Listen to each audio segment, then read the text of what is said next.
ಇನ್ನು ಈ ಬಾರಿಯ ಮೈಸೂರು ದಸರಾ ಉದ್ಘಾಟನೆಯ ವಿವಾದ ಈಗ ಹೈಕೋರ್ಟ್ ಮೆಟ್ಟಿಲೇರಿದೆ. ಈ ಬಾರಿಯ ದಸರಾ ಉದ್ಘಾಟನೆಗೆ ಬುಕರ್ ಪ್ರಶಸ್ತಿ ವಿಜೇತೆ ಬಾನು ಮುಷ್ತಾಕ್ ಅವರನ್ನ ಆಯ್ಕೆ ಮಾಡಿರೋದನ್ನು ಪ್ರಶ್ನಿಸಿ ಮಾಜಿ ಸಂಸದ ಪ್ರತಾಪ್ ಸಿಂಹ ಹೈಕೋರ್ಟ್ಗೆ ಅರ್ಜಿಯನ್ನು ಸಲ್ಲಿಸಿದ್ದಾರೆ.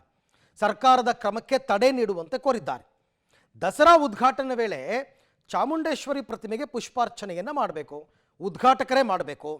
ವೇದ ಮಂತ್ರ ಧಾರ್ಮಿಕ ಆಚರಣೆಯೊಂದಿಗೆ ಉದ್ಘಾಟನೆಯ ಸಂಪ್ರದಾಯ ಮೊದಲಿಂದಲೂ ನಡ್ಕೊಂಡು ಬಂದಿದೆ.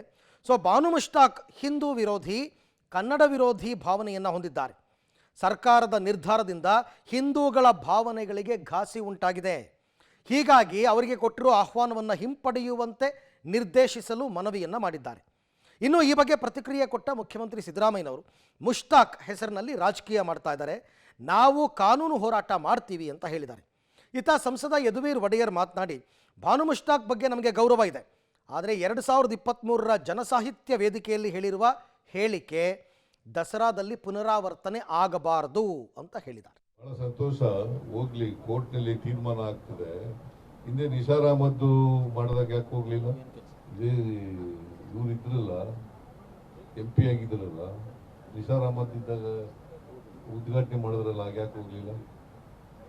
ಆಮೇಲೆ ಹೈದರಾಲಿ ಟಿಪ್ಪು ಮಾಡಿದ್ರಲ್ಲ, ದಸರಾ ಮಾಡಿದ್ರಲ್ಲ, ಆಗ್ಯಾಕೆ ಪ್ರಶ್ನೆ ಮಾಡಲಿಲ್ಲ? ಮಿರ್ಜಾ ಇಸ್ಮಾಯಿಲ್ ಈಗಾಗಲೇ ನಾವು ಬಹಳ ಸ್ಪಷ್ಟವಾಗಿ ಹೇಳಿದ್ದೀವಿ, 2023 ವೇದಿಕೆಯಲ್ಲಿ ನಡೆದಿರ್ತಕ್ಕಂಥ ಘಟನೆ ಅದು ಇಲ್ಲಿ ರಿಪೀಟ್ ಆಗಬಾರ್ದು. ನಾವು ಈಗಾಗಲೇ ಭಾಳ ಸ್ಪಷ್ಟವಾಗಿ ಹೇಳಿದ್ದೀವಿ, ಅವರ ಕನ್ನಡ ಸಾಹಿತ್ಯಕ್ಕೆ ನೀಡಿರ್ತಕ್ಕಂಥ ಕೊಡುಗೆ ಬಗ್ಗೆ ನಮಗೆ ಯಾವುದೇ ರೀತಿಯ ಭಿನ್ನಾಭಿಪ್ರಾಯ ಇಲ್ಲ. ಮುಸ್ಲಿಂ ಮಹಿಳೆಯರಾಗಿ ಯಾವೊಂದು ಅವ್ರದ್ದೇ ಆದಂಥ ಧಾರ್ಮಿಕ ಚೌಕಟ್ಟಿನಲ್ಲಿ, ಅವ್ರದ್ದೇ ಆದಂಥ ಧಾರ್ಮಿಕ ಸ್ಥಳದಲ್ಲಿ ಪ್ರವೇಶ ಇಲ್ಲದೆ ಇರತಕ್ಕಂಥ ಒಂದು ವ್ಯವಸ್ಥೆಯಲ್ಲಿ, ಇವತ್ತು ಧಾರ್ಮಿಕ ಒಂದು ವ್ಯವಸ್ಥೆಯಲ್ಲಿ ಬಂದು ಅವ್ರಿಗೆ ಅತ್ಯಂತ ಒಂದು ಒಳ್ಳೆಯ ರೀತಿಯಲ್ಲಿ ಸ್ವಾಗತ ಮಾಡ್ತಾ ಇರೋದು ಭಾರತೀಯ ಧರ್ಮದ ಒಂದು ಬಹುತ್ವದ ಒಂದು ಭಾವನೆ. ಅದು ಯಾವತ್ತೂ ಸಹ ಇದ್ದೇ ಇರ್ತಕ್ಕಂಥದ್ದು. ನಾವು ಆಗಲೇ ಹೇಳಿದ್ವಿ, 2023ರಲ್ಲಿ ವೇದಿಕೆಯಲ್ಲಿ ನಡೆದಿರುವಂಥದ್ದು ಘಟನೆ ಇಲ್ಲಿ ಅದು ರಿಪೀಟ್ ಆಗಬಾರ್ದು ಅಂತ ಭಾಳ ಸ್ಪಷ್ಟವಾಗಿ ಹೇಳಿರ್ತಕ್ಕಂಥ